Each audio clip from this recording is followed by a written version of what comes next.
Thank you very much, gentlemen. Great cast on the day. Myself and Pobelts are just reminiscing about awesome moments in our lifetime, but we need to talk about the win that just happened for you guys, tying you now in third place with Team Solo Mid and Team Impulse.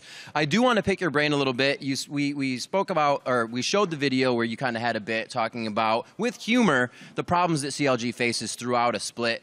Now being on the team, seeing that through your eyes, what were kind of the troublesome times that CLG went through? What leads to these falls in the split for CLG?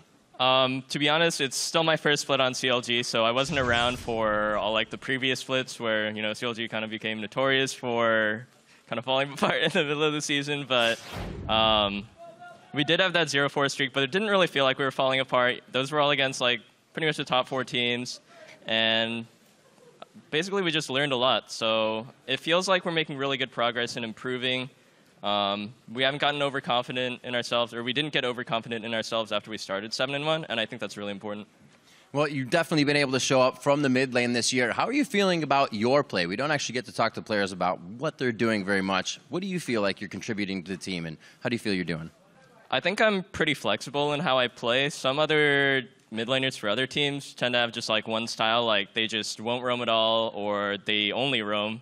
That was what I think would do in the past splits, but basically I just do whatever Tony, our coach, tells me to do.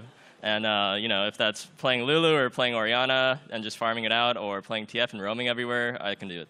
Well, your team has already said you bring the damage to the table when they need you there, so it's been working out. Final question for you, Team Liquid coming up next week. That's where you guys start. How are you feeling about that matchup, and just overall, how the rest of the split's going to go?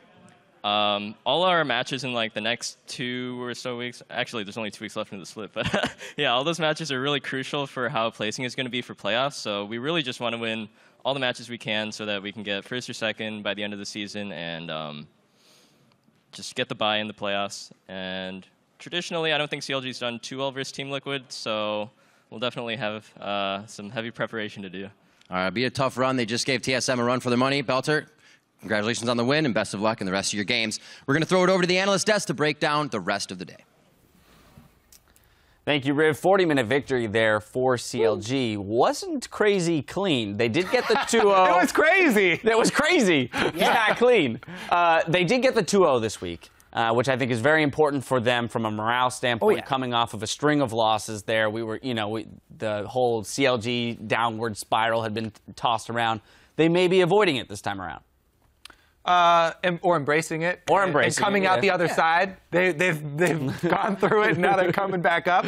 They've gone through the swing. As Pobelter said, you know, they didn't get overconfident. They all still feel like a team that's ready to make a strong push in playoffs. Yeah, and I think they're ready to make a strong push through the end of the regular season. As Pobelter said there, like, we can say the CLG was having a collapse, but they were losing to all the best teams, and now they're going to be playing all the teams below them in the standings. That's what they did this week. They played Enemy and TDK. Liquid's the only other top team they have to play from here on out. Everyone else is below the top 5 for the next 4 games. So it's very realistic that they go at least 3-1 from here on out and end the season with 12 wins. Yeah, I do think a lot of that comes from the fact that they dropped from 1st to 5th, right? So standings-wise, there's a lot of, felt you know, really it did. Yeah, exactly. There was a huge deviation there, but based on their play today, it makes me wonder whether or not they're really there still yet to compete with those top teams that they had lost to before. If their plan is to make it to playoffs and go up against these top-tier teams that have been giving them trouble,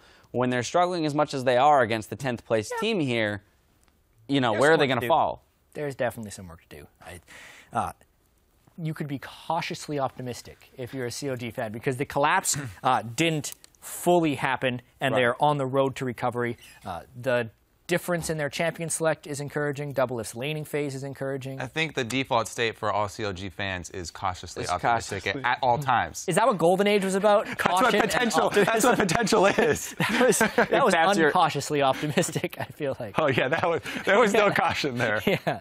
And then we have to swing over to the other side of the rift real quickly and look at TDK because, you know, unfortunately for them, their season is basically in salvage mode at this point. You know, can they scrape together a few wins here before the end and maybe slide up into that 9th place? It's going to take a lot of work for them to do that. I mean, I think we continue to go back to this idea of they've got a lot of fight in them, and we see it game to game to game to game. There's many points in the game that we're saying to ourselves, they might be able to win off this. They're getting them. They're fighting their way back into it.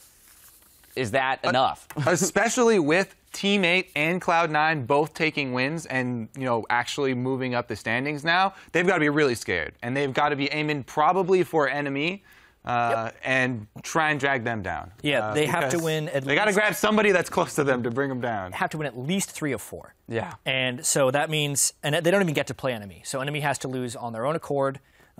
Other than that, it's a struggle. We thought we were going to see the miracle season. Maybe. Yeah. It's not looking so miracle-y right now. All right, well. No miracle-y. Do you believe in miracles? Nah. Nah.